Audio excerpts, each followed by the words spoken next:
हरे कृष्णा। स्वागत है आपका हमारे चैनल दिव्य श्रीविका में। आज हम आपको माघ मास महात्म्य का अध्याय 7वां सुनाएंगे।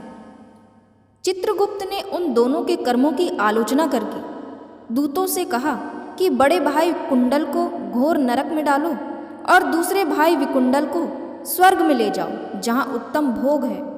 तब एक दूत तो कुंडल को नरक में फेंकने के लिए ले गया और दूसरा दूत बड़ी नम्रता से कहने लगा कि हे विकुंडल, चलो तुम अच्छे कर्मों से स्वर्ग को प्राप्त होकर अनेक प्रकार के भोगों को भोगो।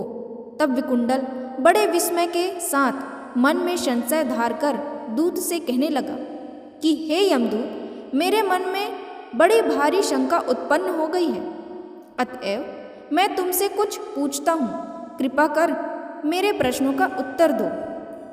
हम दोनों भाई एक ही कुल में उत्पन्न हुए, एक जैसे ही कर्म करते रहे। दोनों भाइयों ने कभी कोई शुभ कार्य नहीं किया, फिर एक को नरक क्यों और दूसरे को स्वर्ग किस कारण प्राप्त हुआ? मैं अपने स्वर्ग में आने का कोई कारण नहीं देखता। तब यमदूत कहने लगा कि हे विकुंडल, माता पिता पुत्र पत्नी भाई बहन ये सब संबंध जन्म के कारण होते हैं और जन्म कर्म को भोगने के लिए ही प्राप्त होता है। जिस प्रकार एक वृक्ष पर अनेक पक्षियों का आगमन होता है, उसी तरह इस संसार में पुत्र भाई माता पिता का संगम भी होता है। इनमें जो जैसे कर्म करता है वैसे ही फल भोगता है। तुम्हारा भाई अपने पाप कर्मों से नरक में गया, तुम अपने पुण्य कर्म के कारण स्वर्ग में जा रहे हो। तब विकुंडल ने आश्चर्य से पूछा कि मैंने तो आजन्म कोई धर्म का कार्य नहीं किया, सदैव पापों में ही लगा रहा। मैं अपने पुण्य कर्म को नहीं जानता। यदि तुम मेरे पुण्य के कर्म को जानते हो तो कृपा करके बताइए।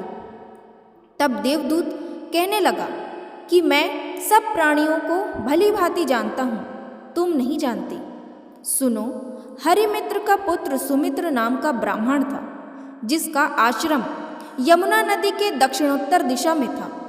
उसके साथ जंगल में ही तुम्हारी मित्रता हो गई और उसके साथ तुमने 2 बार माघ मास में श्री यमुना जी में स्नान किया था। पहली बार स्नान करने से तुम्हारे सब पाप नष्ट हो गए और दूसरी बार स्नान करने से तुमको स्वर्ग प्राप्त हुआ।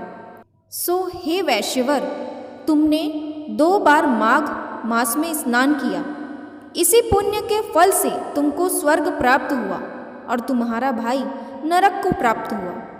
दत्तात्रेय जी कहने लगे कि इस प्रकार वह भाई के दुखों से अति दुखित होकर नम्रतापूर्वक मीठे वचनों से दूतों से कहने लगा कि हे दूतों, सज्जन पुरुषों के साथ 7 पग चलने से मित्रता हो जाती है और ये कल्याणकारी होती है।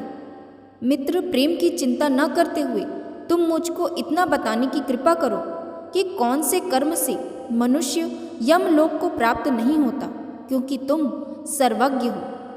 यहाँ माघ मास का महात्म्य अध्याय 7वां समाप्त होता है।